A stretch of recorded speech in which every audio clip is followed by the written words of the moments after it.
Question है हमारे पास, what volume of SO2 at room temperature and pressure is produced on heating 9.7 grams of zinc sulphide ZnS if reaction takes place as follows.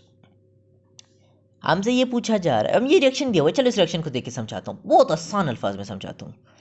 मुझसे ये पूछा जा रहा है, ये जो सल्फर डाइऑक्साइड है ना, ये कितने वॉल्यूम में प्रोड्यूस होगा अगर मुझे वो 9.7 grams of zinc sulphide they they.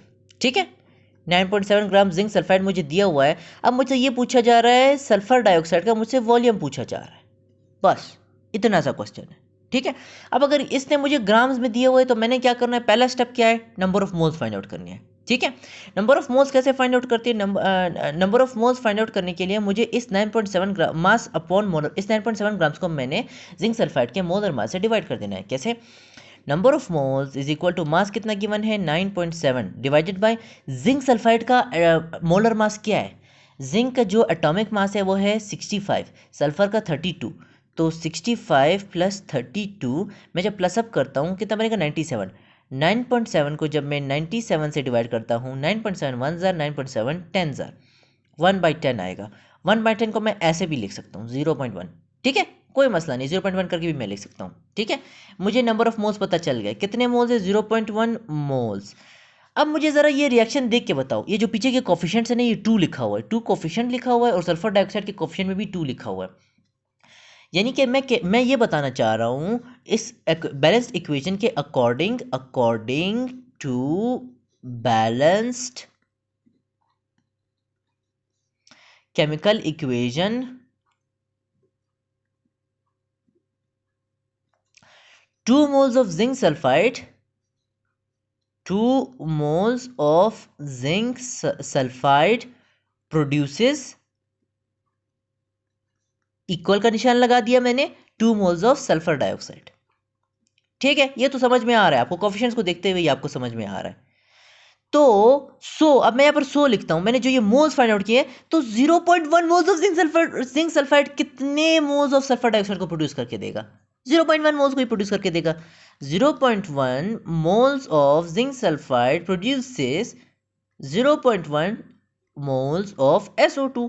Same है क्योंकि इनका रेशियो सेम है, 2:2, 1:1, 2:2। अगर 3 आता तो 3:3। अगर 0.1 की बजाय 0.3 होता तो यहाँ पर भी 0.3 moles of sulphur dioxide produce करके देता, लेकिन यहाँ पर 0.1 गिवन है। सो 0.1 moles of zinc sulphide produces 0.1 moles of sulphur dioxide. क्या यहाँ पर हमारा आंसर आ गया? नहीं, हमारा आंसर नहीं आया। हमें मोल्स पता चल गए, लेकिन अभी हमें वॉल्यूम फाइंड आउट करना है। देखो ना, वो हमसे क्वेश्चन में वॉल्यूम पूछ रहा है, लेकिन यहाँ पर देखो ना, वो वॉल्यूम पूछ रहा है सल्फर डाइऑक्साइड का किस सूरत हाल में, रूम टेम्परेचर एंड प्रेशर में। ठीक है, आपने ज़्यादातर क्वेश्चंस में ये देखा होगा स्टैंडर्ड टेम्परेचर एंड प्रेशर यानी STP गिवन होता है। ये याद रखना, STP की जो वैल्यू होती है ना, वॉल्यूम है, वो 22.414 dm³ होती है, लेकिन यहाँ पर जो बताया जा रहा है वो रूम टेम्परेचर एंड प्रेशर है। रूम टेम्परेचर की वैल्यू 22.414 dm³ हरगिज नहीं होती, उसकी वैल्यू होती है 24 dm³। ये याद रखना, ये कभी गलत ना करना।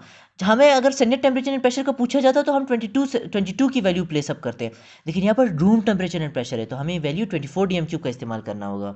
ठीक है, अभी मैं इसका वॉल्यूम फाइंड आउट करके देता हूँ। कैसे फाइंड आउट करेंगे, फार्मूला बता देता हूँ, number of moles is equal to volume upon molar volume. अब ये जो मोलर वॉल्यूम है ये STP के लिए हमें STP की वैल्यू प्लेस अप करनी होती है, RTP यानी रूम टेम्परेचर एंड प्रेशर के लिए हमें RTP की वैल्यू प्लेस अप करनी होती है। यहाँ पर क्वेश्चन में हमसे RTP में पूछा जा रहा है SCT की वॉल्यूम।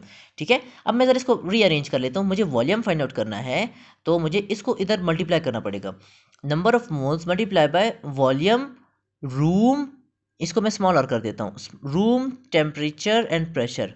ठीक है, अब नंबर ऑफ मोल्स कितने मैंने फाइंड आउट किए, 0.1 मल्टीप्लाई बाय 24। ठीक है, अब इसको मैं आसान अल्फाज में कैलकुलेटर के बगैर कैलकुलेट करना सिखाता हूँ। 0.1 या फिर मैं 1/10 भी लिख सकता हूँ। सो 1/10 मल्टीप्लाई बाय 24। 24 को जब मैं 10 से डिवाइड करूँगा कितना आंसर आएगा, 2.4 dm³। SO2 का वॉल्यूम आ गया।